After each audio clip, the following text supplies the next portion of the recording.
Hey guys, just a quick disclaimer before this video gets started. I was at the start of a cold when I was filming this, so if I look very tired and full of cold, that's exactly what's happening. I thought it wouldn't be noticeable, but it definitely is.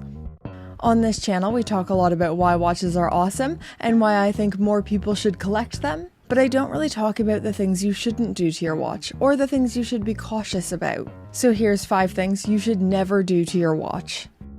First thing we need to talk about is using watch complications unnecessarily or incorrectly.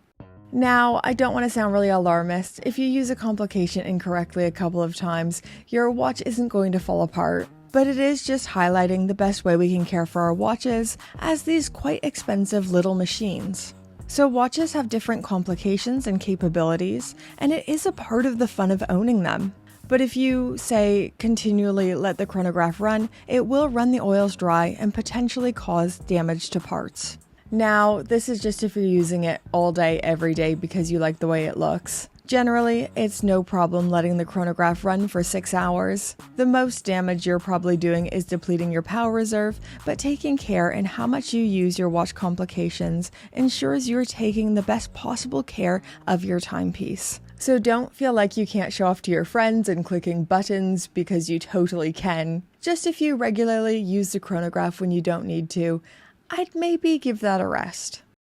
Now, this one is pretty well known for most watch lovers, but there is a danger zone when you're setting your quick set date, and certain times where you might have to be careful. The danger zone is about 9 p.m. to 3 a.m., so anytime too close to midnight, it is not advised to engage the quick set date. So when your watch switches over at midnight to the next day, it is a slow, gradual rotation to the next day. And if you engage the quick set date while it is doing the slow, gradual change, you could jam the teeth and cause a very expensive problem. If you are wanting to adjust your quick set date, just make sure you're at the right times to make sure it all runs smoothly. Next, not servicing enough, or not servicing when there is cause for concern. Servicing is just one of those annoying little things that comes with watch ownership. These are little machines, and machines need servicing every 5 or so years. But you wouldn't believe how many people don't send their watches off for servicing even when there's cause for concern. If you notice your watch is losing time, if there's a funny little rattle sound, maybe you can hear some loose parts, it might be time to get it serviced. I'm one of the annoying people who stays really within the servicing intervals. I think it is important to keep it regulated even before there's cause for concern, although I know other people just wait till it's losing a bit of time or if there's a bit of cause for concern.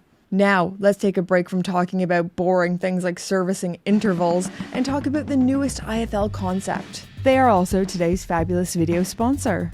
This is the IFL Arabian Night concept, their newest limited edition that was just released today, right now, and only 150 pieces. If you're quite familiar with watches, you'll recognize this one. So the Tissot PRX 40mm with a customized dial that draws inspiration from the beauty of Arabian culture and the unique architecture and landscape. This is hand-painted by the skilled artisans over at IFL with moonlit dunes, glowing towers, and a starry horizon. Specification-wise, everything remains the same about the PRX 40mm, so stainless steel case, 100 meters of water resistance, and powered by a Swiss quartz movement. On the wrist, I mean, this is pure magic. But with an IFL design, it's all about the dial. Look at this! I love the mix of warm and cool colors and the way the colors subtly progress in the hills. Some of you might not know this, but I have been partnering with IFL for over a year now, and I freaking love working with them. If you're not as familiar, I always describe IFL as the intersection of watches and art. They sell watch-related sculptures, wall art, but they are most well known for their hand-painted, customized dials and limited editions. Like this one, and, of course, this one.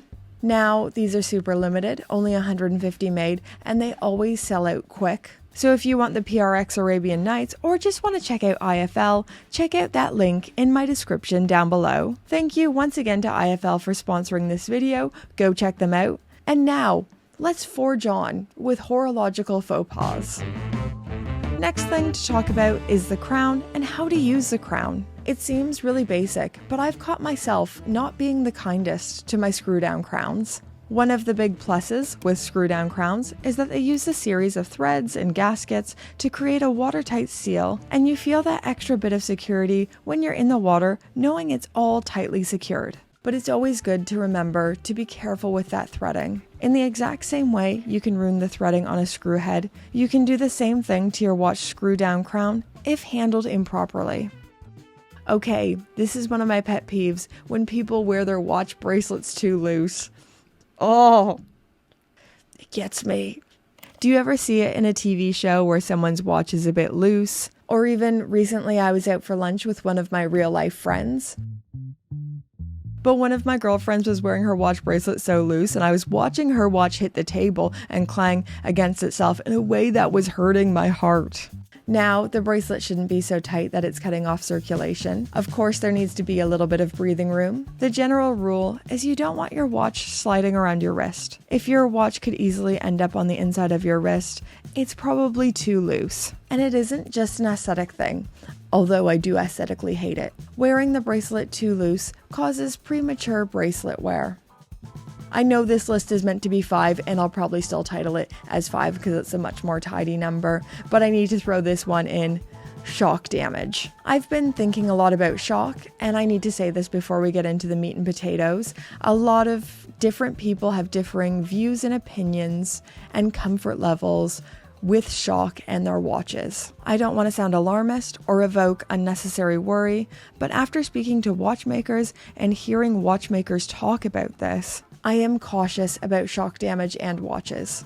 Now, most modern watches will have some resistance to shock. They are not fragile items that will fall apart if you go mini putting with your friends. But I think people really overestimate what their watch is capable of and put pretty expensive timepieces in situations that I'd be a bit more cautious about. So this is really flowing from a conversation with a friend of mine. He's pretty well off. He bought himself a Patek Philippe Aquanaut. Awesome, great choice. And he sent us a picture of it while he was golfing. I said to him, I don't want to sound doom and gloom, but I'd be really careful about wearing my Patek Philippe golfing. And he replied, it's a sports watch. It's made for this. So I said, it's made for swimming and diving, not really golf. It's just the shock I'd worry about personally. It's his watch, not mine. It's his money. He can do whatever he wants with it. I could be being a total weenie about shock. But then he went home, did some research on shock and watches, and texted me saying, yeah, I'm not going to be wearing my Patek Philippe golfing anymore. Once again, I'm not saying your watch is completely fragile and will fall apart with one game of golf, but I'd be really cautious in what timepieces I wear while doing high shock activities like golf, tennis, shooting, etc. Watches are a complex series of gears working their way down to the escapement and the balance wheel, which is oscillating. Watchmakers spend a lot of time perfecting that oscillation for keeping accurate time and placing the regulating pins just so, and they're not really made for sustaining high levels of shock. This is where quartz comes in really handy. Maybe try wearing a G-Shock when you go golfing. And this is where brands like Richard Mille really shine. I'm so sorry, I'm going to talk about Richard Mille again. I know people hate it, but I quite like them. Richard Mille makes mechanical watches that can sustain extremely high levels of shock. Like when you see Rafa Nadal wearing his Richard Mille while playing tennis, that is a big deal.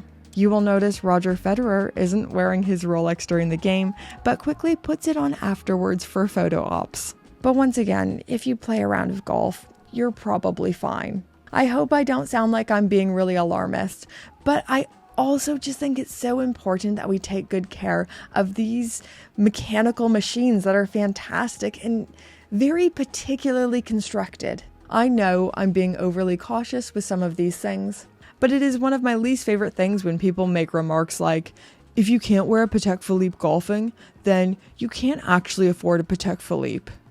I cannot tell you how much I hate this attitude and this outlook. It is as stupid as saying, if you can't afford to keep your lights on 24/7 and your air conditioning running at full blast 24/7, then I don't know if you can afford electricity. No, I can. I just don't want to use my resources irresponsibly. There are lots of people who can afford a Patek who are also shrewd and don't want to put precious items in harm's way, which is just sensible. We should take good care of our expensive, precious items. It is a good thing to do. Anyways, those are just some of my recommendation. I'd love to hear your thoughts in those comments down below. Subscribe if you haven't already. Thank you once again to IFL for sponsoring this video. And now, the Pope tier patrons. Get them on screen. Hello, Pope tier patrons. My camera really wants to die, but I have to just say thank you all. You're all so amazing. Thank you so much for supporting my weird little channel.